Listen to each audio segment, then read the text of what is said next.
Singapore has no oil, no gold, no diamonds, no vast forests to exploit. It doesn't even have enough land. It has spent decades reclaiming land from the sea, even importing sand from abroad to expand its territory. For years, it also depended heavily on imported water from neighboring Malaysia, making water security one of the country's biggest strategic concerns. And yet, this tiny island nation, smaller than New York City, has become one of the richest countries in the world, ranking among the highest in GDP per person, ahead of many much larger economies. So here's the real question. How do you become one of the world's richest nations when you have almost nothing to sell? Rewind to 1965. Singapore didn't choose independence. It was expelled from Malaysia and suddenly found itself standing alone. The new country had no natural resources, no sizable domestic market, high unemployment, overcrowded slums, serious ethnic tensions, and no guarantee it could survive on its own. Its first prime minister, Lee Kuan Yew, famously fought back tears during a televised announcement of the separation, not because independence was a dream come true, but because he genuinely feared for his country's future. On paper, Singapore looked like a nation destined to fail. Many newly independent countries at the time followed a familiar path: protect local industries, nationalize key assets, restrict foreign businesses, and rely heavily on state control to build their economies. Singapore chose a very different path. Singapore looked at its greatest weakness, having almost no natural resources, and asked a different question. If we can't sell what comes out of the ground, what can we offer the world instead? The answer was something surprisingly simple: trust. The government worked relentlessly to build a country where businesses could operate with confidence. Corruption was aggressively tackled.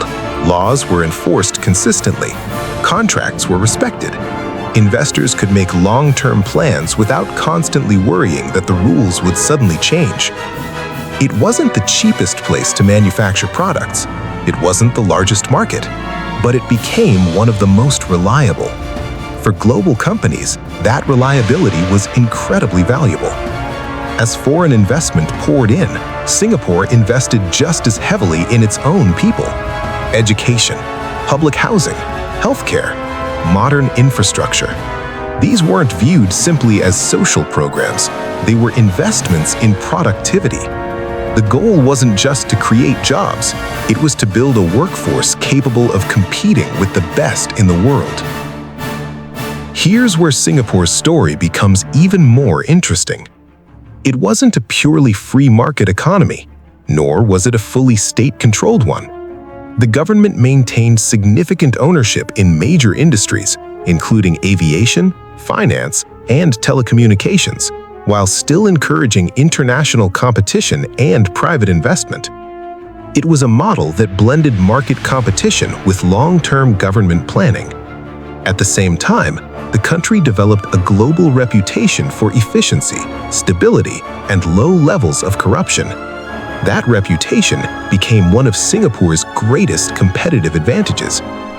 Its leaders also made difficult and sometimes controversial choices. Strict laws, long-term planning, a strong emphasis on order and discipline. Supporters argue these decisions created the stability needed for rapid economic growth. Critics point to limits on political freedoms and civil liberties. Whichever perspective people hold, one fact is difficult to dispute. Over several decades, Singapore transformed itself from a struggling island with few natural advantages into one of the world's leading financial and trading hubs. So, why did Singapore become rich while many countries blessed with far greater natural wealth struggled?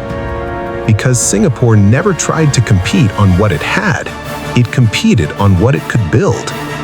Natural resources can be exhausted, commodity prices rise and fall, but trust, strong institutions, a skilled workforce, and a reputation for reliability, Those are assets that take decades to earn and are incredibly difficult for others to copy. Singapore didn't win the resource lottery. It built a different path to prosperity. And in doing so, it changed the way the world thinks about what truly makes a nation wealthy. If you enjoyed this documentary, subscribe to Global Blueprint for more stories that reveal how countries rise, why others struggle, and the decisions that shape our world.